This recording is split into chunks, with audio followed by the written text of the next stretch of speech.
Good morning. आज का हमारा टॉपिक है कस्टम। कस्टम की हम डेफिनेशन पढ़ चुके हैं, उसकी उत्पत्ति, उसका विकास कैसे हुआ और कस्टम के प्रकार क्या है, काइंड्स क्या है, किस तरह की कस्टम हो सकती है, हमने पढ़ा पिछली क्लासों में। आज हम बात करेंगे कि एसेंशियल एलिमेंट क्या है, उसकी रिक्वायरमेंट क्या है रूढ़ी की विधि बनने के लिए। कोई भी रूढ़ी विधि कब बनेगी, कौन से एलिमेंट उसमें पूरे होने चाहिए, सब इन तत्वों पर यदि खरी उतरती है तो रूढ़ी क्या करती है, विधि का रूप धारण कर लेती है। तो हम देखेंगे कि रूढ़ी में कौन से गुण होने चाहिए या कौन से एलिमेंट होने चाहिए, तब वह क्या बनेगी, रूढ़ी विधि का रूप ग्रहण करेगी। सबसे पहले हम बात कर रहे हैं कि रूढ़ी की विधि मान्यता प्राप्त होने के लिए उसमें क्या क्या आवश्यक है। तो सबसे पहले होना चाहिए कंटिन्यूटी एंड इमेमोरियल एंटिक्विटी, यानी इमेमोरियल एंटिक्विटी एंड कंटिन्यूटी, यानी कि निरंतरता और स्मरणातीत काल से प्रचलन में। यानी कि जब एक बार रूढ़ी ऐसी होनी चाहिए कि यदि एक बार रूढ़ी का प्रारंभ हो गया है तो वो निरंतर कई वर्षों से चलती आ रही है, बीच में कोई भी ब्रेक न हुआ हो, तब वह क्या माने चाहिए कि स्मरणातीत माने जाए। यानी कि स्मरणातीत का मीनिंग क्या हो जाता है कि वह इतने लंबे समय से प्रचलित है कि हमारे ज्ञान में ही नहीं है कि वह चालू कब से हुई थी, स्टार्ट कब। कभी कभी ऐसे नियम कानून होते हैं जो चलते रहते हैं, हमें पता ही नहीं कि ये कब से हुए थे, लेकिन क्या है, ये प्रथा चल रही है, हम ये बात सुनते रहते हैं। ब्लैक स्टोन ने भी कहा इसके बारे में कि वैधानिक और बंधनकारी प्रभाव रखने के लिए आवश्यक है कि रूढ़ी प्राचीन होनी चाहिए कि मनुष्य की स्मृति उसके विपरीत न जा सके। तो क्या हो गया रूढ़ी के विषय में कि वो लंबे समय से प्रचलित हो और स्मृति के बाहर हो। यदि हम इंग्लिश लॉ की हम बात करें तो इंग्लिश लॉ के अंतर्गत वैधानिक स्मृति का एक निश्चित मापदंड, एक क्राइटेरिया निर्धारित कर दिया गया है। वो क्राइटेरिया क्या है कि जो रिचर्ड प्रथम का जो राज्यारोहण का वर्ष 1189 है, तो आंग्ल विधि में जो रूढ़ी विधिक रूप से प्राचीनतम मानी जाती है जब वह 1179 के पूर्व प्रचलित में रही हो। इसका अर्थ क्या हो गया कि कोई व्यक्ति रूढ़ी की प्राचीनता को चुनौती देता है तो साबित करना पड़ेगा कि इस रूढ़ी क्या है, 1189 से पूर्व की है, तभी ये लागू होगा। लेकिन जो इंग्लिश विधि का जो नियम है, भारत में ये नियम प्रचलित नहीं है। भारत के अंतर्गत रूढ़ी को विधि मान्यता प्राप्त होने के लिए प्राचीन काल में प्रचलित होना आवश्यक है, लेकिन इसके संबंध को निश्चित तिथि का निर्धारण नहीं किया गया है। गोकुल चंद्र वर्षित प्रवीण कुमारी के मामले में यह कहा था कि इंग्लिश लॉ का जो नियम है, जो मैंने अभी बात कही, वह लागू होना आवश्यक नहीं है। भारतीय विधि के अनुसार रूढ़ी को विधिक मान्यता प्राप्त होने के लिए इसका प्रचलन में होना ही आवश्यक है। बाबा नारायण बनाम शबूसा के बाद में सर जॉन रैनकिन ने भी कहा है कि यदि भारत में रूढ़ी का स्मरणातीत काल से होना आवश्यक नहीं है, फिर भी आवश्यक है कि वह लंबे समय से प्रचलन में रही हो, पुरातन में रही हो, कई वर्षों से उसकी पालना की जानी आवश्यक है। दूसरी बात है कि रूढ़ी वैकल्पिक न हो, यानी कि रूढ़ी का जो विधिक मान्यता के लिए आवश्यक है कि इसकी पालना अनिवार्य हो, ऐच्छिक या वैकल्पिक न हो। इसको मानना या न मानना व्यक्ति की इच्छा पर निर्भर न करता हो, तो रूढ़ी वैकल्पिक नहीं होनी चाहिए। फिर युक्तियुक्ता, युक्त यानी कि रीजनेबल होनी चाहिए, ऐसी रूढ़ी युक्तियुक्त होनी चाहिए।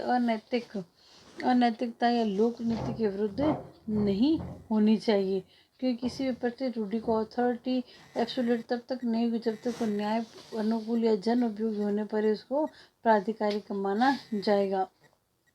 जैसे कि मद्रास का जो एक केस है, राजा वर्मा वर्सेस रवि वर्मा के बाद में भारत के पश्चिमी तटवर्ती क्षेत्र में प्रथा क्या थी कि धर्म संस्थानों के न्यासी न्याय संपत्ति को बेच सकते थे, लेकिन लोक नीति के विरुद्ध होने के कारण उसको क्या है, अवैध घोषित कर दिया गया। तो विधि हमेशा लोक नीति के विरुद्ध नहीं होनी चाहिए, रूढ़ी।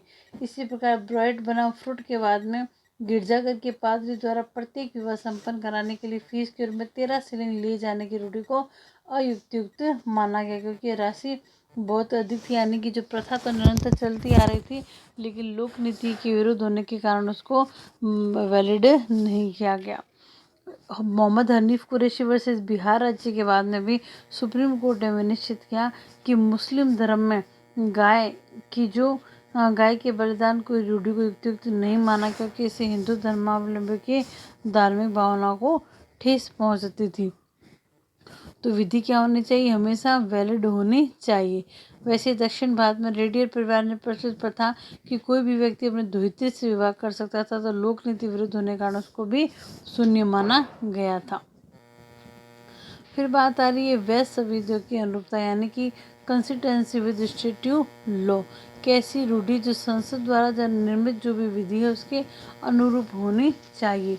कोई रूढ़ि चाहे लिखित है चाहे अधिनियमित किसी उपबंध के विपरीत है तो उसे वैध नहीं माना जाएगा। इंग्लैंड और भारत दोनों में यही मान्यता है रूढ़ि के बारे में कि विधान द्वारा निर्मित विधि के अनुरूप होनी चाहिए।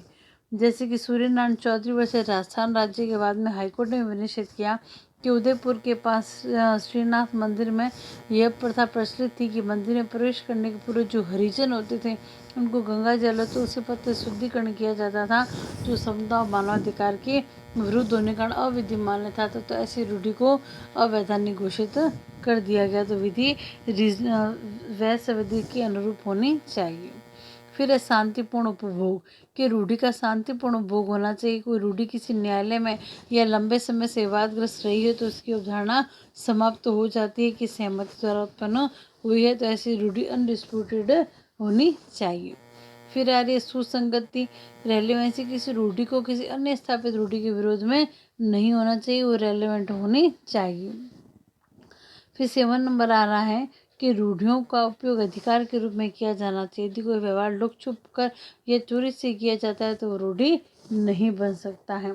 फिर बात करें सर्टेनिटी की, निश्चितता रूढ़ि में होनी आवश्यक है। अस्पष्ट या अनिश्चित है या स्पष्ट सबूत द्वारा न्यायालय का समाधान होना चाहिए कि रूढ़ि फैक्ट के रूप में या तथ्य के रूप में, तभी उसकी अवधारणा की जाएगी। नहीं तो जो विद्यमान है निश्चितता नहीं है तो ऐसी रूढ़ि को मान्य नहीं किया जाएगा। तो ये एलिमेंट हो गए जिनमें रूढ़ि विधि का रूप तभी ग्रहण करेगी, यानी कि सबसे पहले कंसिस्टेंसी विद स्टेट्यू लॉ होना चाहिए, फिर रीजनेबलनेस यानी युक्तिकता होनी चाहिए, उसमें ऑब्जर्वेशन ऑफ राइट यानी कि अनुपालन होना चाहिए, उसका निरंतर हो, स्मरणातीत काल से प्रचलन में हो, सर्टेनिटी हो, तभी क्या होगा, वह विधि का रूप ग्रहण करेगी। अब क्या रूढ़ि के लिए न्यायिक मान्यता आवश्यक है, इसके बारे में हम 2 सिद्धांतों के बारे में बात करेंगे। एक तो हिस्टोरिकल और एनालिटिकल। इस विषय में 2 मत तो ऐतिहासिक विचारधारा के अनुसार न्यायिक मान्यता आवश्यक नहीं है, सेवनी इस मत के समर्थक है, जबकि इनके अनुसार अंतर चेतना ही विधि है। विधि रूढ़ि स्वयं में विधि है जिसके लिए उसकी वैधता उसके अंतर में ही शामिल है। एनालिटिकल जो स्कूल्स वाले हैं वो इसमें ऑस्ट्रिन है, बेंथम है, इस मत के समर्थक है कि रूढ़ि विधि का श्रोता है, रूढ़ि विधि नहीं है। रूढ़ि तभी विधि का रूप ग्रहण करेगी जब राज्य द्वारा उसे मान्यता प्रदान की जाती है। तो ये सारे एलिमेंट होने पर ही क्या करेगी, रूढ़ि विधि का रूप ग्रहण करेगी। तो ये रूढ़ि के एलिमेंट हो गए। अब हम अगली क्लास में बात करेंगे कि रूढ़ि को विधि के स्वीकार करने का क्या औचित्य है, उसकी समालोचना हम अगली क्लास के अंतर्गत करेंगे। तब तक के लिए थैंक यू।